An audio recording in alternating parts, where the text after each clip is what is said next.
কখনো কখনো এমন হয় আমরা আমাদের বাড়ির উঠোনে বীজ বপন করি আর তা বিকশিত হয় একটা সুন্দর বৃক্ষে। তার শাখাগুলি প্রতিবেশীর বাড়ি পর্যন্ত পৌঁছয়। ফলের বর্ষণ প্রতিবেশীর বাড়িতেও হয়ে থাকে। আর আমরা ভাবি গাছ আমরা উৎপন্ন করব আর ফল খাবেন আপনারা। এই কেমন কথা হলো? আপনাকে এই কথা বুঝতে হবে যে এসব হলো ভৌতিক বস্তু, সাংসারিক বস্তু। কখনো নিজের বাড়ির বাগানে ভালোবাসার গাছ বপন করে দেখুন। তার শাখাও প্রতিবেশীর বাড়ি পর্যন্ত পৌঁছবে, ফলের বর্ষণ সেখানেও হবে। কিন্তু সেই ফল চাইতে আপনাকে যেতে হবে না, সেই ফল দ্বিগুণ মাত্রায় আবার আপনার কাছেই ফিরে আসবে। তাই নিজের বাড়িতে আর নিজের মনে ভালোবাসার গাছ উৎপন্ন করুন। এই জীবন প্রসন্ন হয়ে বলবে, রাধা রাধা। আমাদের জীবন হলো একটা উপবনের মতো, যেখানে কাঁটাও আছে আবার ফুলও আছে। আর যদি আপনি ফুল লাভ করতে চান তাহলে কাঁটার সংস্পর্শে তো আপনাকে আসতেই হবে। এটাই জীবনের সত্য। আমাদের জীবনে, আমাদের পরিবারে, আমাদের সমাজে দেখবেন ভিন্ন ভিন্ন ধরনের মানুষ আছে। কেউ আছেন দুর্জন, কেউ সজ্জন, কেউ শত্রু হন তো কেউ মিত্র।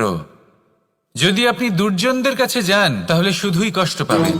যদি আপনি শত্রুর কাছে যান তাহলে ঝামেলায় জড়িয়ে পড়বেন। তার চেয়ে ভালো আপনি সজ্জনদের কাছে যান, আনন্দ এবং জ্ঞান লাভ করবেন। নিজের মিত্রদের কাছে যান, আপনি সাহস লাভ করবেন।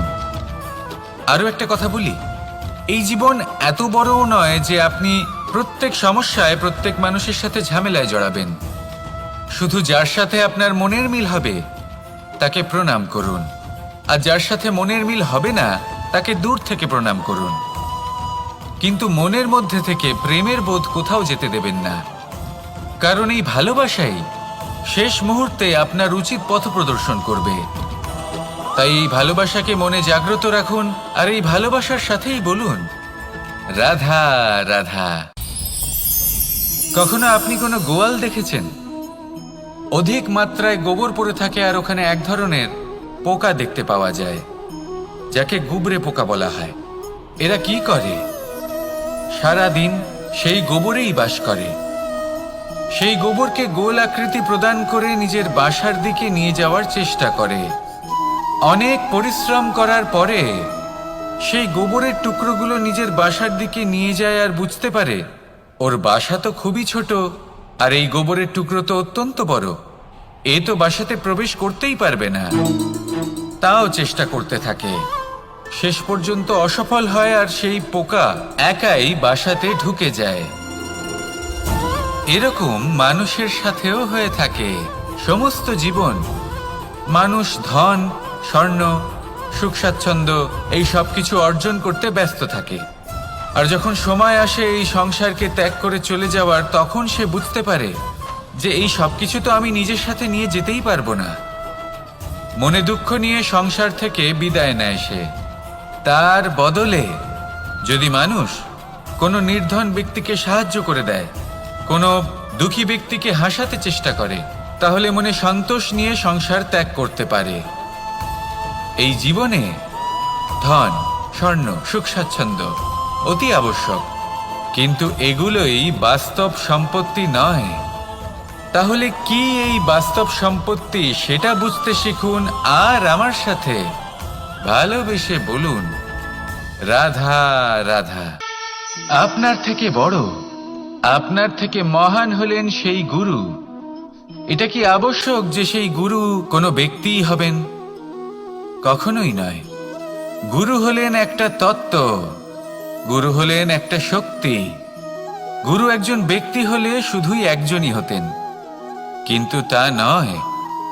গুরু হলেন একটা অনুভূতি, গুরু হলেন শ্রদ্ধা।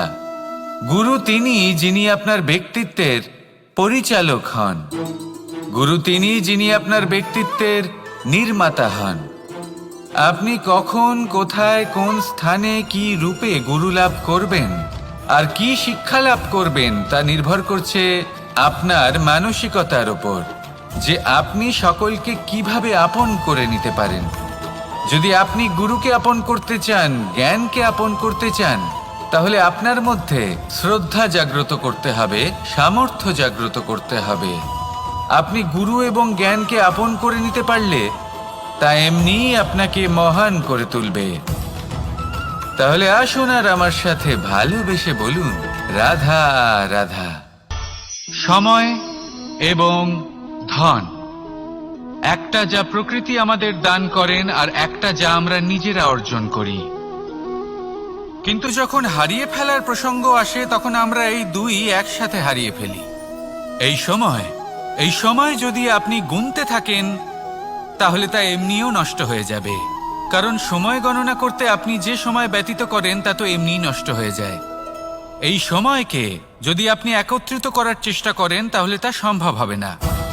সময়ের বিষয়ে শুধু একটাই কথা বলবো, আপনি যদি একে ব্যবহার করেন তাহলেই জীবনে বৃদ্ধি হবে। ধনের সাথেও এটাই হয়। কথায় আছে যে এই ধনের দ্বারাই ধন অর্জন করা সম্ভব। যদি আপনি এই ধনের যত্ন নেন এবং একে সামলে রাখেন তাহলে ধন আপনাকে সামলে রাখবে। এবার সময় আমরা প্রচুর পরিমাণে পাই, কিন্তু তার অর্থ এটা নয় যে আমরা তা নষ্ট করি। বাস্তব অর্থে সময় তা অত্যন্ত মূল্যবান। এর সদ্ব্যবহার করা যদি আপনি শিখে যান তবে এই সময়ও আপনাকে অবশ্যই অতি মূল্যবান করে তুলবে। আসুন আর আমার সাথে ভালোবেসে বলুন, রাধা রাধা। কথায় আছে যে এমন কোনো অক্ষর নেই যার দ্বারা কোনো মন্ত্র হয় না, এমন কোনো বনস্পতি নেই যা নিজেই একটা ঔষধি নয়, পৃথিবীর এমন কোনো ব্যক্তি নেই যার মধ্যে কোনো যোগ্যতা থাকে না। শুধু প্রয়োজন হলো যে ব্যক্তিকে আমরা খুঁজে চলেছি তাকে সঠিকভাবে চিনে নেওয়া। যদি তার যোগ্যতা, তার বিশেষত্ব আমরা বুঝতেই না পারি তাহলে আর লাভ কি রইল? এই সংসারে এমন অনেক ব্যক্তি রয়েছেন যারা ছোট ছোট অসফলতার কারণে আপনাকে এটা বলে দেবে যে আপনি কোনো কাজের নন, আপনি হলেন মূর্খ, আপনি কিছুই করতে পারবেন না। এই সব কথায় কখনোই বিশ্বাস করবেন না, কারণ আপনি এবং প্রত্যেকটি জীব এই পরমাত্মা এবং এই প্রকৃতির সৃষ্টি, যা অত্যন্ত বিশেষ। যদি আপনাকে উদাহরণ দিই তাহলে একদিকে আছে তরোয়াল, একটা বড় লম্বা তরোয়াল যার দ্বারা যুদ্ধ করা যায়, জয়লাভ করা যায়। আর অন্যদিকে রয়েছে একটা ছোট্ট সূচ, কিন্তু যে কাজ একটা ছোট্ট সূচ করতে পারে তা একটা তরোয়াল দ্বারা সম্ভব নয়।